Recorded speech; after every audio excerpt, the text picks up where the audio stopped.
I love Hey, our little hey, intro. you did that. I You did know, I that. did that. Like, I figured out how to do it. I know, I know. I'm so happy to see there's already like some people tuned in because last time there were none, and we were like, "What is going on What's today? happening? Where is everybody? And they're on the other side going, where are they? Where are they?" Hey, Dr. Scott, Hello, Dr. Shallow. how's it going? It's good. It's good. There's a lot going on. Let's see. Let me get over to my notes Welcome here. behind the couch, everybody. Yeah, welcome to Behind the Couch, our second to last Behind the Couch. Oh my So gosh, home stretch. so prepare emotionally, everyone, as we will be doing the same. We're going to be taking good care of ourselves, and we want our listeners to take care of themselves as well. And we Yep. just recorded our third to last episode, which everybody you're going to love. This is like back to the basics forensic psych issue on a paraphilia. It's like Dr. Shiloh's specialty. It's It awesome. sure is. It sure Yes. is. It's a good one. It's yeah, one that I've had in my notes for a while to get to. Didn't really think it was that substantive, and then boom, timing is everything. Yeah. So you guys will really enjoy that. All right, you guys, let us know if anything is glitchy. Scott disappeared for me for a hot second right now, but he's back and audio should be good. Let us know if you guys see anything on your end that is wonky. With that, we have some new Patreon members that we want to get to. Hang on, look at this. Oh, nice. Okay, Scott. All right, all Patreon, right. Patreon, You only have a Patreon. few more times to play with that. Oh, I do it in work meetings. So there we go. I'm sure you do. I'm sure you do. Yeah. Okay, so at the associate level, thank you so much to Liz, Andrea B, Penny W, Anwar, and Ashley F. Awesome. Thank you guys so much. And then we have a new doctorate level Patreon member, which is Jennifer F. So thank you, Jennifer. Your swag pack will be going out soon. And just as a reminder, everyone who joins, and then up until now, when October hits, there is still going to be some sporadic content that you guys will get first.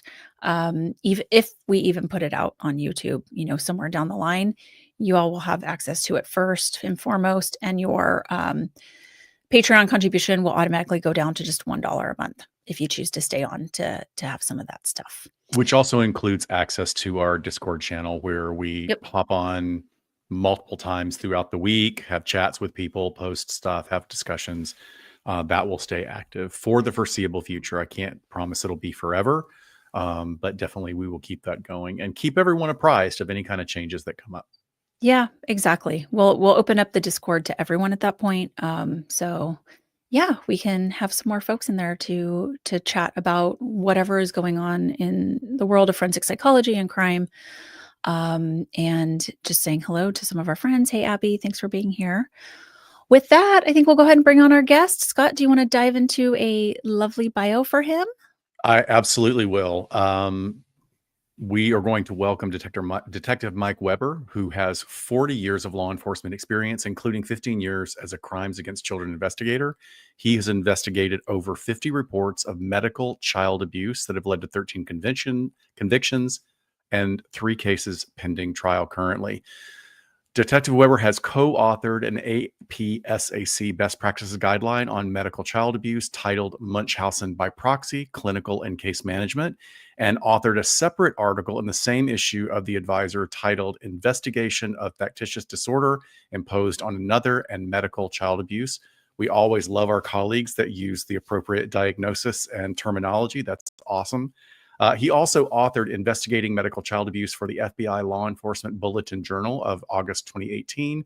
And Weber was awarded the 2016 NCMEC Texas Hero Award for Children, Hero for Children Award for the investigation of Geronimo Aguilar and medical child case abuses. Medical child abuse cases. Excuse me for speaking so quickly. You've got a long and impressive bio, Mike. He's also currently assigned to investigate crimes against children for the Tarrant County Sheriff's Office and handles all reports of medical child abuse in Tarrant County. Detective Weber contributes to the true crime educational podcast, Nobody Should Believe Me, which examines medical child abuse through previous cases. It is phenomenal. Highly, highly recommend listening to this. And he's also co-authored the true crime novel, The Mother Next Door, with Andrea Dunlop. Dr. Shiloh, I did not think it was possible, but we've now actually met someone who is clearly busier than the two of us put together. He is. Hello. Welcome, Mike. Thank you so much for having me. And just one little correction to the bio. I did recently retire, so now I am retired / reserve detective. I'm still doing 16 hours for free, but a month. But yeah, I am retired. I'm out. 40 years is enough. Wow. Yes, Congratulations. Congratulations. It's a hard good for you. decision. Yeah. But congrats. Yeah. Yes. So this was such a welcomed book to read. I mean, it has been 4 years since Scott and I did our tackling of factitious disorder on our podcast. It was one of the more rare 2-parters that we had to do, and we're not afraid to do a 2-hour show. So it was really nice to revisit the topic through your experience and your expertise. And I know we have fans of the podcast, Nobody Should Believe Me, that we're really looking forward to this interview and hearing from you, because they've followed that and they have read the book. So I'm so glad we could do this again. And our humblest apologies for the mishap last time after it took us a month to schedule. No problem. But we're so glad that this can happen. And we have tons of people that were waiting to see this through as well. Before we jump into the book, we're always interested to know our guests' sort of origin story into their chosen profession. We would love to hear a little bit why and how you fell into law enforcement. Oh, yeah. Well, I was 19 working at Larry's shoes and boots place here in Fort Worth as a stalker, immature 19-year-old. And, 23-year-old that was working there with us, he was cool. You see, he had a Corvette.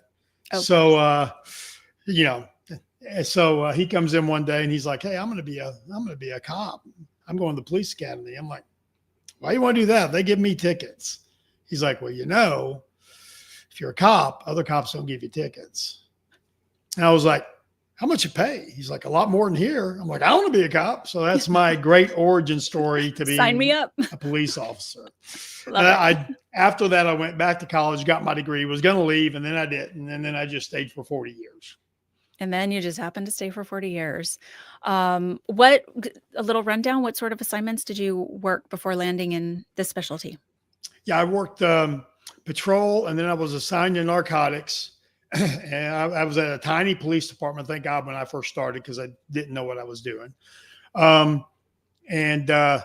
When I graduated college, I think my chief was trying to get me to go to a bigger department because he assigned me to a narcotics unit in Arlington, Texas, home of the Rangers, home of the Cowboys, big city. And I worked in that unit with, it's a mesh unit with other agencies. And I worked in that unit for 2 years. And then I went to Mansfield PD, a slightly bigger agency, because I couldn't get on with Arlington because they had terrible eyes, and it was before American with Disabilities, and they had a limit on eyesight. So I go to Mansfield. I worked there for 2.5, 3 years. I get eye surgery. Of course, 2 months after I get eye surgery, American with Disabilities passes. So, but I wait a year, and then I apply to Arlington. I go there in 95. And then I go back into narcotics at Arlington. I work narcotics there for a full 4 years. And then you have to rotate out after 4 years. I went back to patrol about a year and a half into patrol. I'm like, I want to go back to investigations, want something with a little challenge. When I was in narcotics, my lieutenant's desk was 10 feet away. My sergeant's desk was 5 feet away. Right. And so this position came open in crimes against children. And there was someone on my shift who had worked up there and come back to patrol. So I met with her and I'm like, what is this child advocacy center place that they're talking about? She's like, "Oh, that's a building. It's not the police department. It's, off-site, and you office there and you work on your child abuse cases there." I'm like, "Well, where's my sergeant?" She's like, "He's at the main station." I'm like, where's my lieutenant? He's at the main station. I'm like, sign me up. Perfect. I wanted to work independently without people hovering over my shoulder. Yeah. Put me on my own island and I can do my work.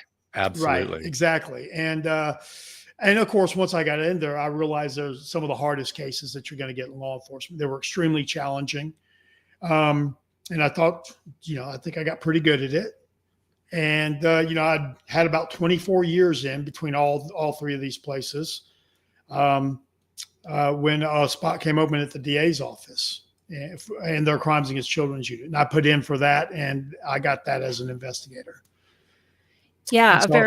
A very common path here in California as well. When people just aren't quite ready to be finished with investigations, to go over to the various DA offices in the counties here, especially in Southern and Northern California. We have so many counties that it's a good, I don't know if I would say wind down is the right terminology, because, and clearly from your experience, there was enough work to do, certainly, but it just seems like a different vibe and a different way to sort of transition out of the job eventually. Well, and it depends on the DA's office you work for and who the elected DA is that you're working for at the time. If you read the book, you'll understand. You'll understand that for sure. Absolutely, and you spell that out. That is spelled out really well about the challenges in that. Be careful who you vote for, people. Yeah.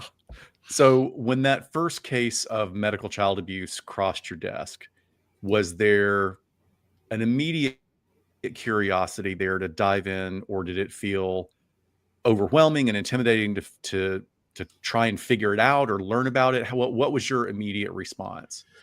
Well, the first case I got was their jurisdictional issues, all the surgeries, which can be the actual injury to a child charging element in my state.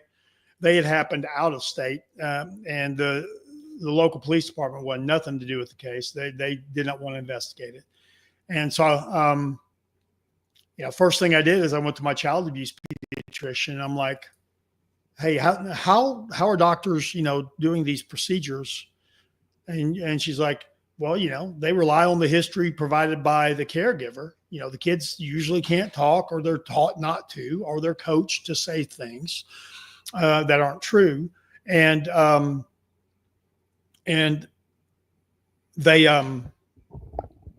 the doctors in medical school are trained to rely on that history from the provider. And what I've learned later is these offenders pick ailments that are extremely hard to medically test for. That's why we see this over and over and over again with gastro issues, with seizure disorders.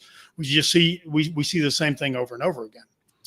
So, and she's like, if you go to the doctor, my child abuse pediatrician is like, if you go to the doctor telling your arm hurts, they're not going to look at your leg. And that immediately made sense to me. Sure.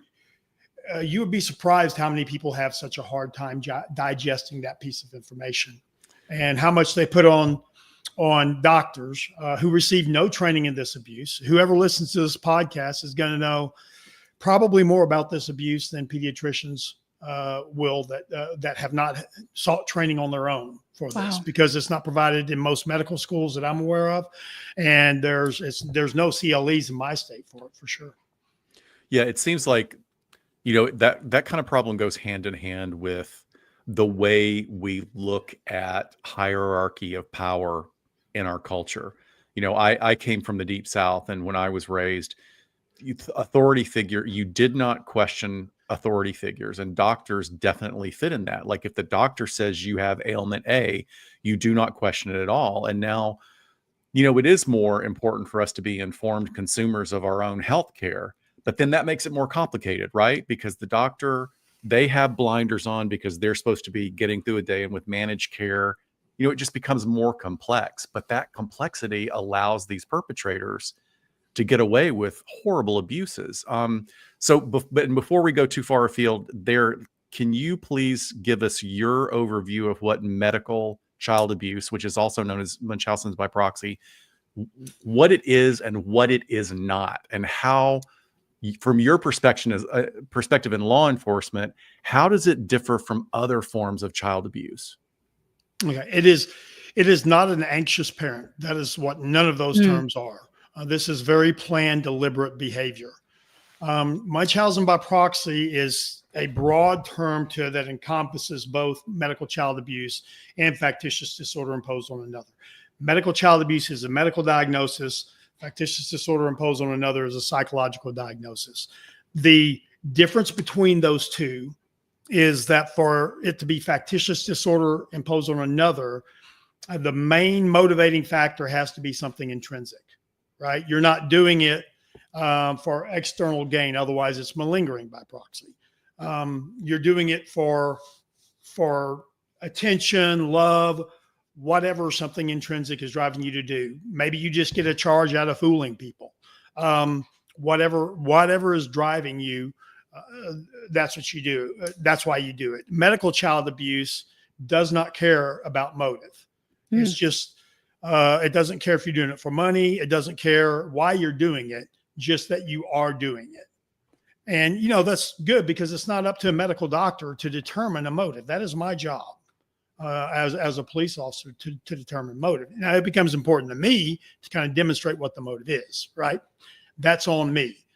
And I can tell you that in every case that I've worked, well, maybe except for one, I've had maybe one malingering by proxy case. Every other one, there has been a definite attention-seeking element to that case. And was that one for financial gain? Financial gain. Well, and even in that one, there was also a falsifying a cancer diagnosis in the perpetrator herself. So you also have, you often have these mixed bags, right? I mean, a lot of them get Make-A-Wish trips. A lot of them do GoFundMe's. So you also have a financial motive, but is it the main motivation?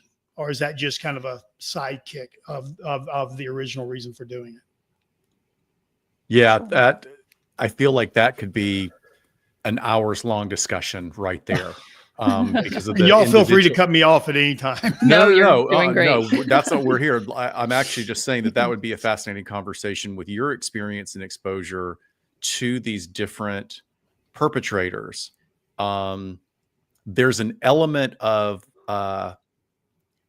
I want what I want, a very childlike presentation. Absolutely. Just you see all the stuff, all the swag that they get because of their grift. And anyway, that's another discussion. I don't want to get too far afield because we have so much information to get from you. Because Dr. Shiloh and I, as psychologists, and both of us previously worked in sex offender assessment and treatment, we thought that your analogy to pedophilic disorder was absolutely spot on. And I would I'd love to hear you riff on it. Just go. Sure. But to start that, I will tell you that the chief, the chief of the criminal division of the Tarrant County DA's office would vehemently disagree with you. She thinks that's trying to scare attendees in trainings. So, well, we disagree. We'd love for you to explain that. I disagree also. Audience, but Dr. Mark Feldman disagrees. Mary Sanders disagrees. All the experts disagree, but some people you can't convince. I do. It's very much I call it a compulsion. Andrea compares it to addiction. I don't necessarily like that comparison because your addiction, you are hurting people around you, but you're mainly physically harming yourself. There's physical harm outside of you in this abuse. So I refer to it as a compulsion. And what we've seen, like the Jessica Jones case, we just got a 60-year sentence on last August. What we see with these advanced offenders who are getting very complicated surgeries or inducing symptoms in their child, we see that compulsion never goes away. And a great illustration of that is season 6 of the podcast, Nobody Should Believe Me. Everyone should listen to that. I'm pumping that up as much as I can. It's not any of my cases, but that offender, poisoned her first child, was caught 50 times, putting feces in the child's tracheotomy and squirting water down the tracheotomy, and got a very light 6-month prison sentence, got out, had waited a year, had another baby boy. Family court gave her all 3 kids back, and that baby boy is dead. And for anything else, I'll let y'all listen to that podcast. It's something everyone should listen to that deals has anything to do with anything in child cases, whether it's family court or criminal court. But I hope I'm that sorry. answered your Could question. you? Yeah, no, thank you so much. And I'm gonna put a link to that in the chat so people can Right. find season 6. Could you explain the sort of analogy that you make with pedophilic disorder to the audience so they can kind of understand what we're talking about? Right. And, there's, I call them commonalities with pedophilia. Okay. There's grooming of the child as they get older. There's manipulation of adults around the child. With sex abuse, it's to get access to the child for sexual behavior. And this abuse, it's grooming of the medical community to commit the abuse. Grooming of the legal community to not face criminal charges, to get the child back. And I'm going to tell you, I won't say most of the time, but we don't have good stats on it, but a lot of the time, family court returns these victims to their offender. Yeah. Right. So you have that. The child loves their offenders, usually their mother. 2017 literary study, 95.6% of the offenders were mothers. Mhm. So you have a lot of these commonalities with pedophilia that you see. And again, it's a compulsion. They don't stop. Yeah. And I think Scott and I would land on the term compulsive behavior. That's what we utilized in therapy and assessment and treatment with these folks, because addiction does get a little wonky, and we also want to not compare and contrast someone who's doing something, like acting out in a pedophilic way with someone who's struggling with what a lot of the consensus is a disease at this point. So just, and obviously just clinical opinion, but I love how in the book you highlight that there are rarely phenomenon where it's both a mental illness and a crime. And these both kind of fit under that umbrella in terms of pedophilic disorder, where it is a mental health diagnosis and we have to treat it as such. And we know it's incredibly pervasive and dangerous for the community. Hence the reason for having such wraparound treatment, working closely with parole and probation and this containment model, not unlike, a mother who's going to be doing this and continue to be a danger because of a pervasive mental illness in the future. And Scott and I just, in our newest episode that we just recorded today, talked a lot about how we're really bad at predicting human behavior, but we can assess risk really well. And the old adage of looking to past behavior for future behavior indications is pretty powerful. And, I'm so glad through this book learning that there was somebody like you and hopefully others that were really, focused on that. And how could you not be once you start peeling back these stories? It's just, it's a really beautifully written book. I would love for you to sort of share with us and your audience how you met your co-author, Andrea Dunlap, and how this book even came about. Yeah, I met Andrea at a training in San Diego in 2020, just right before the pandemic. Dr. Mark Feldman, who was one of my early mentors on this, he's another person I reached out to after I got that first case. Him and Michael Trent, an attorney in Houston who had tried a couple of these cases. And Dr. Feldman had connected with Andrea. Andrea's sister, Andrea believes, is committing and getting away with this abuse currently in Seattle. Family court gave the kids back to her sister without, even listening to her own family on the matter. And so she had got drawn in through one of her other novels where she basically wrote her sister's story as fiction. And she came to the training. We had the training. We talked afterwards. She was not, Dr. Feldman had nominated her to be on the American Professional Society of the Abuse of Children's Medical Child Abuse Committee.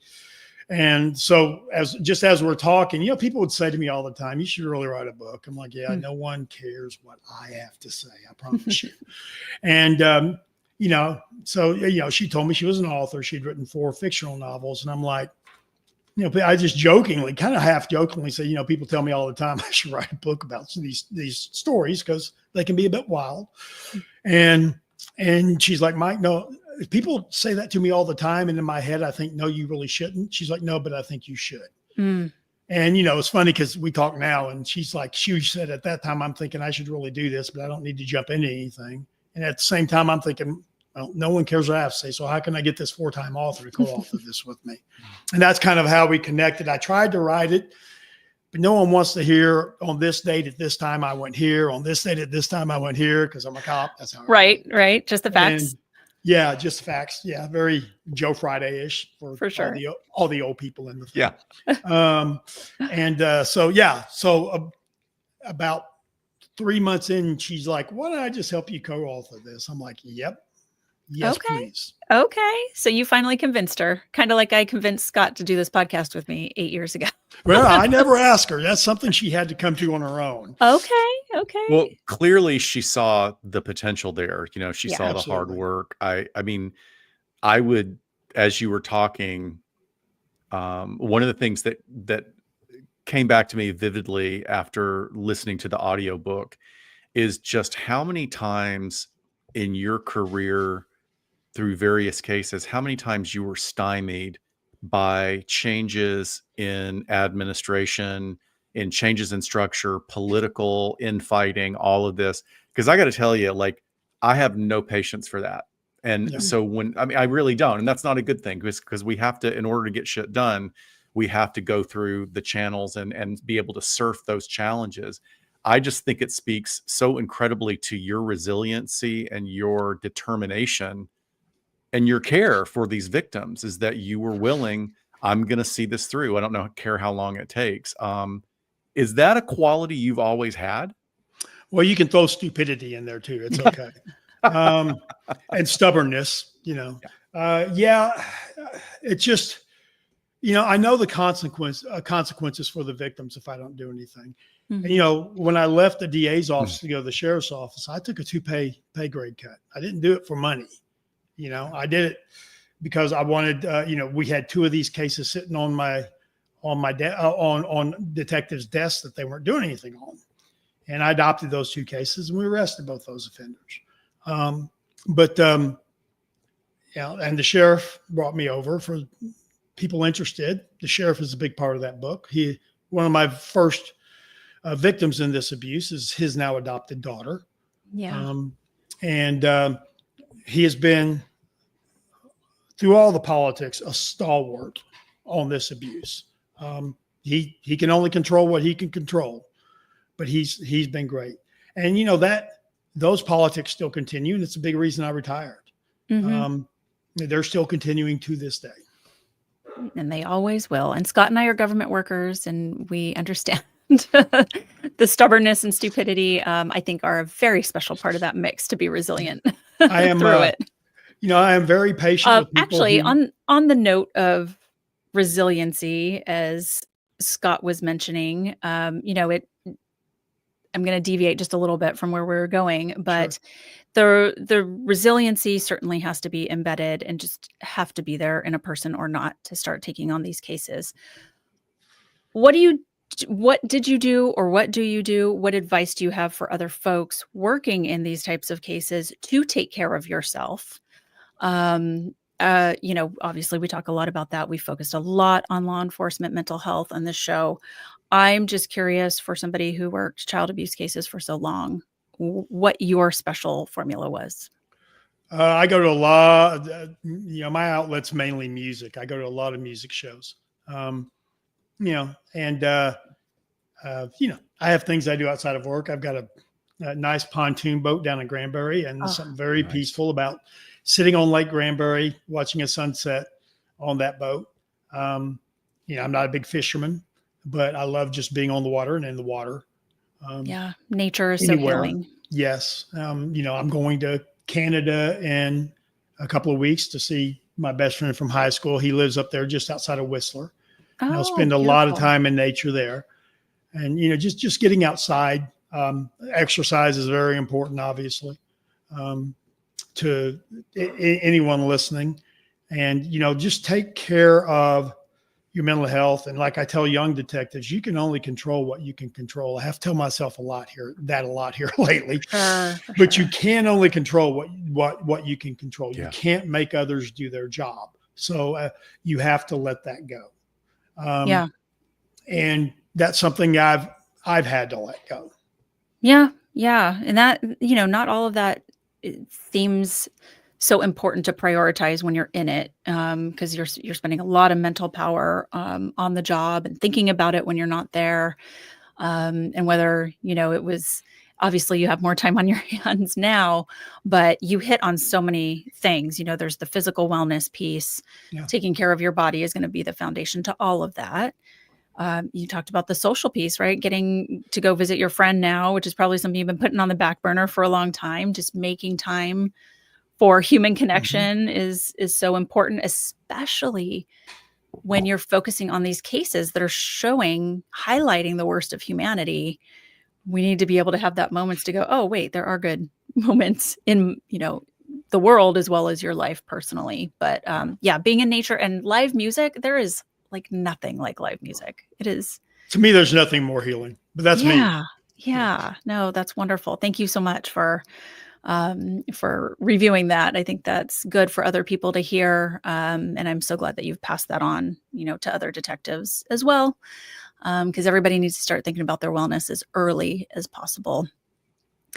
Clearly, as you've mentioned already, this has been a very tricky type of abuse to observe and to investigate, whether legally or medically, and for people to just accept what's happening. That seems to be, a biggie.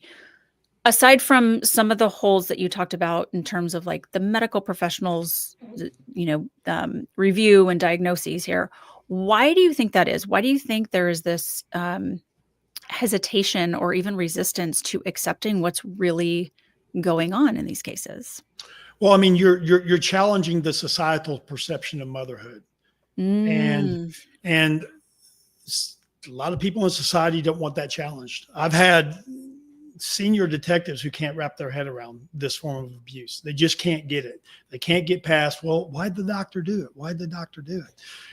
The analogy I like to use is, we don't charge a bank teller for accepting a forged check. And they have much more training on how to spot a forged check than doctors have, pediatricians have to spot this abuse. But, a lot of them still can't get their heads wrapped around it. And, there's a lot of human nature involved in this. It's a lot of work. These can be, if it's a falsification case, it can be a 6-month investigation. And it's a lot of work for something you don't really know what you should need to do. And you have 40 other cases on your caseload. It's easier just to say, well, this CPS issue, or, well, if you're an attorney, I don't agree there's probable cause, or I don't want to take this trial. I don't think we can win, or if you're a family court judge, keep in mind, family court hearings are like 1 or 2 hours, and you can't do that on these cases. Oh my gosh. Yeah. 1 or 2 hours. That's all they give. No. And so a lot of times what you'll have happen where these cases can fall apart is because that court hearing for final custody is going to happen long before a criminal trial. That's going to happen probably 7-8 months in. And criminal trials where I'm at 2 years out minimum.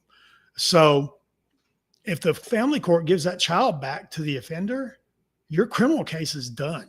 I have not had one time yet where the child has been given back where the prosecutor has moved forward with criminal charges. That makes sense. And interestingly enough, even on the Jessica Jones case, where I had a confession, evidence in her purse, evidence in the child's blood, the CPS attorneys for the DA's office did not even move forward on termination of rights. They simply made dad managing conservator, gave mom no visitation, and checked out of the case. So now dad has to go spend $30,000 in family court to do the job that they should have done. Oh my goodness. Well, and some of the, like, what you're really talking about is challenging people's beliefs, whether it's about the medical field or about motherhood, cultural beliefs, like deeply ingrained beliefs. Did you see not just in investigating it and trying to get people on board for helping that, but did you find it when it did eventually, when you found cases that went to trial with the jury as well? I mean, that's got to be a huge part of trying to educate them on that. We've only had one case go to trial. Mhm. And, let's talk numbers for a second. Since March sure. of 2019, I don't know the number I've investigated, or reports, right? Reports that I've investigated. Doesn't mean it's happening. Probably over 30, but we filed criminal charges on 13 offenders, and we have 8 that have pled guilty since that time. So none have gone to trial since they came to the sheriff's office. The one that we had go to trial when I was at the DA's office, the jury hung 11-1, and that's the sheriff's daughter's case, for conviction. And the one holdout was a white male, 65-year-old dentist. Interesting. And I heard him say, we went into the jury room because the jury agreed to talk with us after the verdict. And we went to the jury room, and I heard him say, just in the corner, because he's kind of by himself, and he just goes, she's not smart enough to do this. I'm like, well, she's smart enough to fool you. Yeah. Well, dumb like a fox, like we used to say.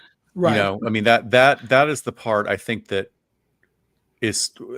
makes it even more important for determined law enforcement, is that part of it is what Shiloh was saying about how our culture on one level just doesn't want to admit that mothers would be capable of doing this, and B, would consider doing this. Like, who would do this to their children? Because we're looking at women through a very narrow lens. And I have this issue when I work with part of the work I do in my day-to-day work is with very severely mentally ill adults. But that does not mean they have any impairment necessarily in their intellect. They can be very smart, very manipulative. And it's just interesting because I think that dentist represents, or is sort of a reflection of many of the doctors that couldn't, like, of course, why wouldn't I believe this mother giving me this 7-year history on my child? They wouldn't lie. They wouldn't actually lie. They care about their children. Yeah. Right. I mean, doctors aren't and shouldn't be police detectives, right? They shouldn't have to suspect everyone that comes to them. Right.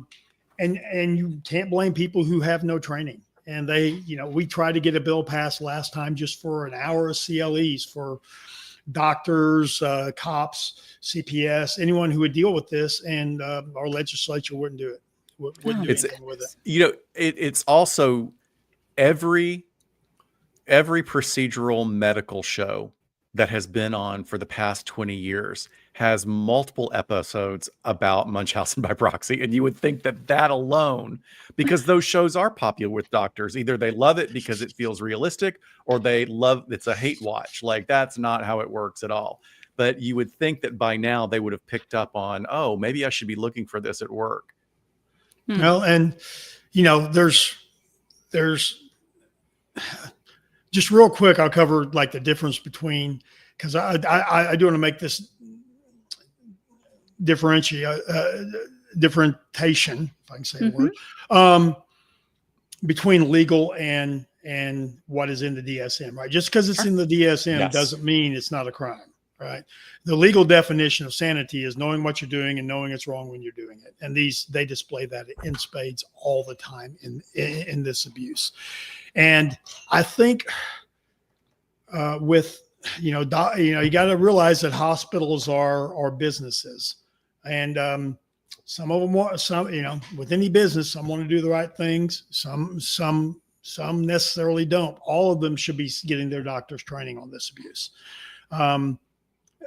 Just from a legal standpoint of avoiding a lawsuit, if they don't find, either if they don't see it and the child dies and they get sued by family, or if they do see it and report and they get sued by an offender who gets away with it.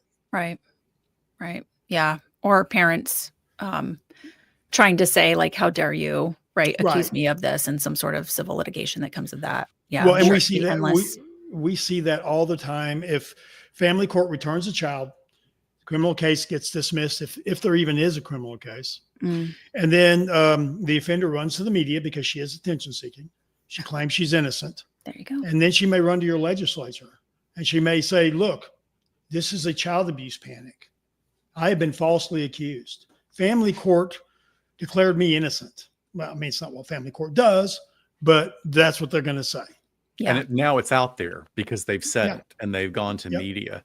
One of the really successful LA Times podcasts over the last few years, the first series was called Dr. Death. And that was about a surgeon, a wildly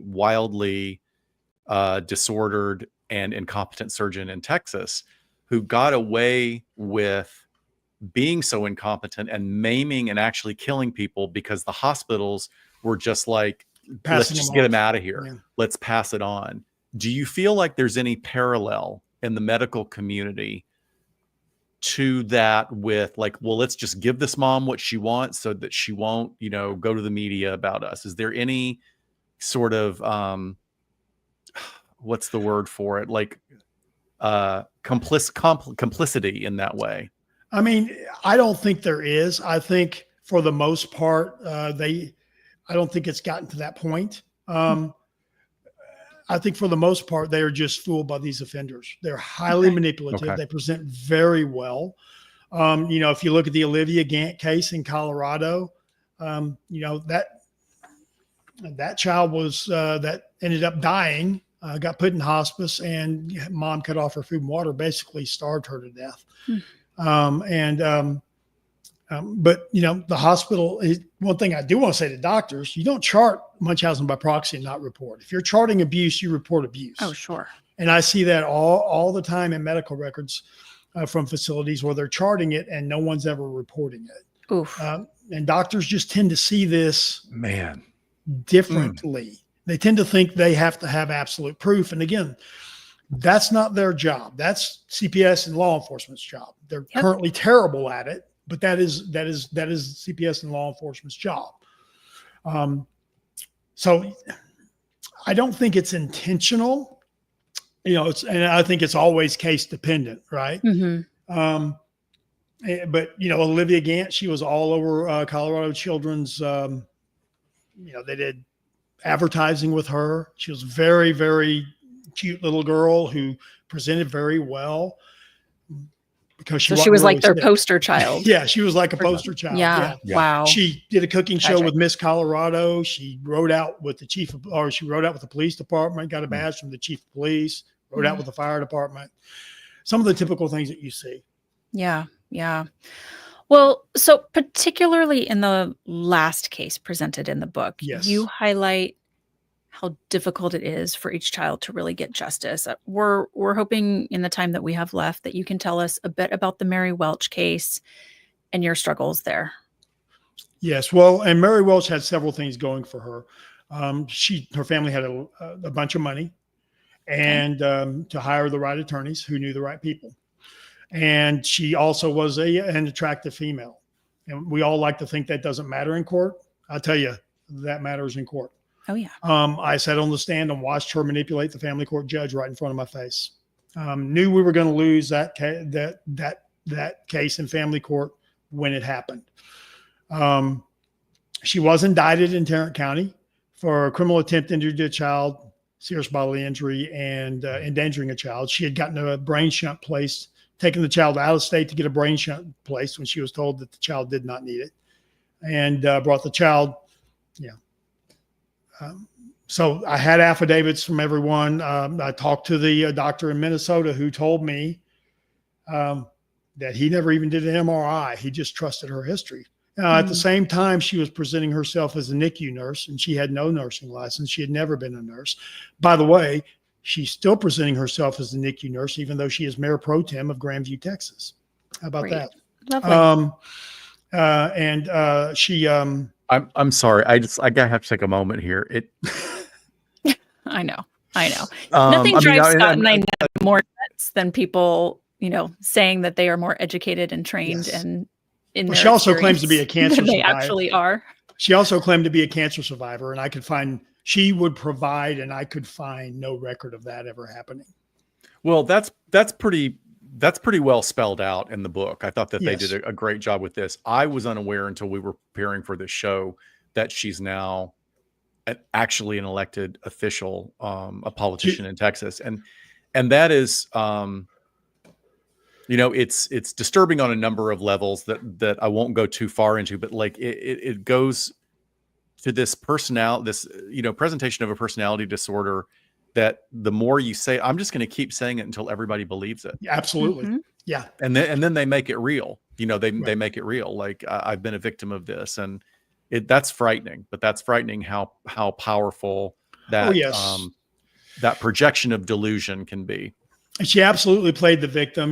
When she ran for election in 2022, she said I was a corrupt cop. She said that I filed the Medicaid fraud charges on her. I didn't. The Texas attorney, I didn't even investigate that. The Attorney General's office did. So there are multiple lies that are now coming out that the citizens down there and politicians down there are now aware of. Now, whether they do anything about it, we'll see. She was recently appointed to the Johnson County Central Appraisal District Board. So someone who has committed Medicaid fraud now has access to everyone in Johnson County Social Security numbers. Oh, fantastic. Oh my gosh. Wow. And she has told people that she wants to run for higher office. I'm sure she does. I am. I'm sure she does. Yeah. I don't know if that will happen now. She tried to, I got involved because she posted about wanting to head a human trafficking organization. And I'll be darned if I'm going to stay silent. And I had stayed silent. I'm like, that's Johnson County's issue. I wrote the book. Y'all figure it out. But when that came out, I actually made a social media post and said, okay, here are the actual facts, people of Johnson County. And called out, all of the things she had lied to me about in 2012, lied about me in 2022. And then that event got canceled. I ended up talking to the state rep who was pushing Mary on the people of Johnson County. So she is not going to head that organization. I don't know what her political future will hold. That's up to the voters of Johnson County. I don't live there. They have the information now. Very true. This has to be like one of the epitome of those cases where we're talking about where you have to realize there are just some things you can't control. You can put your best investigative foot and mind forward, and sometimes the chips are going to fall where they fall. In season 6 of that podcast, Nobody Should Believe Me, Mary is very similar to that offender. I will call her an offender because she was convicted for her daughter. But that offender then went on after her son died, her youngest died, under extremely suspicious conditions. I will put it that way. She went on to lead she was director of patient care advocacy for the Guthrie Jackson Foundation, which is a $70 million 501c3. Wow. About her son's disease, whether he had it or not. Wow. Astonishing. I mean, can you tell us a little bit? I mean, I know we've talked about season 6 of that show. Can you tell us a little bit more about why you feel like that season particularly holds such high importance in terms of awareness and change for this crime and folks to know about it? It lays the system bare. It lays the errors of the system in plain sight, and all of the system, family courts failures, medical professional failures. There's a recorded conversation with a neurologist who diagnosed this. She talked to the oldest sister, cooperated in this, and she has a one-party recorded phone call with that neurologist who talks about everything and says she didn't know that that child had a diagnosis, and that the child did come in with a blood infection, just like the sister had from the feces into the tracheotomy. And the child did have a central line, so mom did have access to the blood. So it just shows that failure, and still failing. I've attempted to refer that to Alabama police authorities, and no one is interested in taking up and looking, because it's never been investigated. That child's death has never been investigated by police. Wow. And again, just like the Olivia Gant case, she got that child put in hospice, even though the disease he was diagnosed with is not a terminal disease, and cut off food and water. You know, the book highlights 3 main cases, and you talked Yes. about the Mary Welch case, and they are all so different. And I thought that was such a poignant, beautiful part of the book, because there is no one size fits all with this. No. The women were so incredibly different, whether they're, their modus operandi of doing this, or just the families and backgrounds they come from. It is all encompassing of who the perpetrators are. And I wonder if that was tough for you and Andrea to pick 3 cases. I mean, I'm sure you wanted to really highlight the differences between them, but did that take you guys a while to figure out which ones to highlight? Actually, no. I had when I initially approached her, I told her I have 3 cases, 2 with a good outcome, 1 with a bad outcome. Perfect. That Yeah. that I want to show. Mhm. And she, we debated the order. Okay. Well, because she's like, I don't want to leave on a down note. I'm like, well, I don't want to leave people with a false impression that these cases are all, easy peasy. Exactly. And I thought, we cleaned that up a little bit in the conclusion, where we come back and we talk about, I go to the sheriff's office and good things start to happen again. Mm. But yeah, I had those 3 cases were immediately on my mind. Yeah. And, thank you, Mary Welch, for becoming an elected official. Otherwise, we would have had to give her a pseudonym. Ah, yeah. Very true. Very true. Okay. Well, we have put the link in the chat. I know folks we've kind of been doing a little bit of a book series. You're a 3rd author throughout the summer that we've spoken to, and people have been really excited to gobble up some of these books. So, Scott and I can't recommend this one highly enough. Before we go, we do have some rapid fire questions if you're ready to Sure. entertain those. Absolutely. Fire So away. when we were supposed to originally meet, it was 4th of July weekend. Yes. What did you do for 4th of July?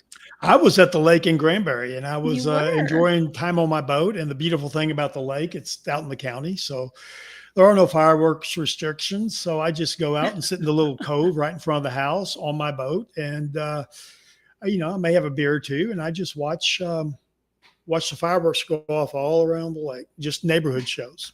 And Awesome. Very cool. we did that with some neighbors and hung out with some friends. And I've got really good neighbors down there. Shout out to Terry and Shannon. Aw. And so that was Nice. my 4th of July weekend. Great. What is I'm going to say but also, do you have a favorite cop TV show or a favorite cop movie? Oh God, I don't really watch cop TV shows. I don't Even the watch, hate watch. no, I don't watch a lot of TV, period. I will tell your viewing audiences, none of them are realistic. See, None of them. it's like the medical shows, right? We Yeah, have our own version exactly. of saying, "Oh my gosh, you never hold a weapon like that. Why didn't they? Why didn't they make their gun ready to fire before they went into that building?" Okay, so I know you mentioned Whistler. Anywhere else you're looking forward to traveling to next? Yeah, I'm going to see a concert in Colorado at Red Rocks. We're actually doing back-to-back concerts. I went for the first time last year. It was incredible. Beautiful. Oh, how cool. Good. Amazing Yeah. experience. Kind of a bucket list concert thing. Oh, for yeah. sure. Oh, yeah. Well, okay, and that's part of our next question then. What is on your bucket list? What are you most looking forward to in retirement? Traveling. I think what everyone looks forward to. What I'm doing now, a little plug for myself. I also do trainings. I'm trying to get trainings out there on this abuse. I've got 2 trainings coming up in September, 2 in October, 1 in November. And I train to any organization that'll touch this abuse, be it a child advocacy center, hospital, schools, because a lot of times teachers see this abuse. They see that the presentation in the child is not what mom is saying it is. So pretty much anywhere I will do trainings for. I'm doing a training next week, as a matter of fact, at the Crimes Against Children's Conference in Dallas.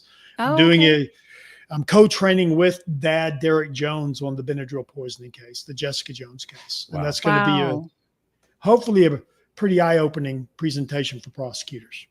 Oh, I'm Well- sure it's going to be so powerful. Yeah, and now in the last couple of minutes, because this is what we're supposed to end with, is a rapid fire. But I have one more, serious question is, from your perspective and all your experience, everything you've been through with this milieu, is there anything that you think that the community can do? What can listening citizens do to help prevent these kind of cases? I think the most important thing about this is that if you suspect this abuse, report this abuse. Realize nothing may be done. CPS in my state has no policies. They provide their CPS investigators no training. Same in almost every state. I think Arizona and Arkansas are the only states that have policies on this abuse. So just if you suspect, you report. And, the red flags, Dr. Kaufman told me a long time ago, multiple medical symptoms over multiple body systems that don't make medical sense. And, I'll throw in with that a large social media presence, attention-seeking behavior. A lot of these offenders, whenever someone important in their life has a good event going, all of a sudden then the child will become sick, to kind of shift the attention back to the offender and the child. And we can go through a ton of red flags, but this is rapid fire, so go ahead. No, that's perfect. I mean, I think just empowering people to say it's okay to report. Again, like you were saying with teachers or medical personnel, you are not the investigator. You don't have to be 100% sure. Contact the people that will do that. And for those who listen to season 6, it should make you very angry that law enforcement hasn't stepped up yet. If it does and you want to do something, you can reach out to Birmingham Police Department on social media, or you can reach out to the Alabama State Bureau of Investigations. Either one. Both have been notified about it. And so far, neither of them have reached out to Andrea or the oldest sister, who both possess physical evidence in that case. Okay. Well, we will, obviously this is going to live on our YouTube for a while, and we're going to put all the links to all of what you're talking about today, so people can, try and help out in any way they can. And if, Scott and I catch wind of people that definitely need this training out in our area, and folks that we work with, and co-responder models, and all sorts of different intersections of criminal justice and medical and mental health fields, we will pass along your information. Oh, and another good thing to point out, so especially to you guys, since you have law enforcement contacts, I consult for free. Like, I'm still a reserve officer. So if any law enforcement needs consultation and is willing to reach out, here's a shocking thing. Cops have egos. Sometimes they're not willing to reach out. What? I know. It's shocking. I do it for free. So they can reach out. They can call me. Very nice. How's the best way for people to find you specifically for pursuing training? MikeWeberConsulting.com. That's Weber with 1 B. They can reach out to me there through my email. And I will get back to them fairly quickly. Awesome. Well, and guys, the amount of people that I've had reach out to me since this book came out saying, "Hey, can you help me? I bet This is happening," and no one's doing anything about it. It's getting to the point of beyond my capacity to answer the emails. Sure. Well, I mean, look, I'm going to gently chide you. You have worked your ass off, and you're clearly a subject matter expert. And, it's okay for you to charge. It's okay for you, especially if you need to have an infrastructure where you want to get more of this information out and serialize your ability to train. And that requires funds. So, it's okay. I'm offering you a little bit of therapy. No. It's okay. I charge. Trust me, I charge any family court stuff or anything like that, and I don't do expert testimony. I'm not insured. I don't want to do expert testimony. I don't do record review. So I basically right now I'm just running a training business, and I will consult, with people if they need advice on their cases, and I do charge people from time to time. Just regular people who call in. Sure. No, that's lovely. Thank you so much for, law enforcement agencies certainly don't have the funding that people think they do, especially for something like this. You're getting a lot of thank yous in our chats here. We want to thank you for your service, for how you have been an advocate for these kiddos over the duration of your career, for writing this book and finding the right partner to do it with. That's so Yes. important. It's a wonderful, wonderful book that we highly recommend. So, and thank you, I guess, for your time again so much for coming on tonight. Sure. Thank you guys for having me. Absolutely. All right, everyone. Thanks to everyone who's watching live, and hello to everyone who's watching this at a later time. And Scott and I will see you next time on LA Not so. Confidential. Bye, guys. Bye, folks.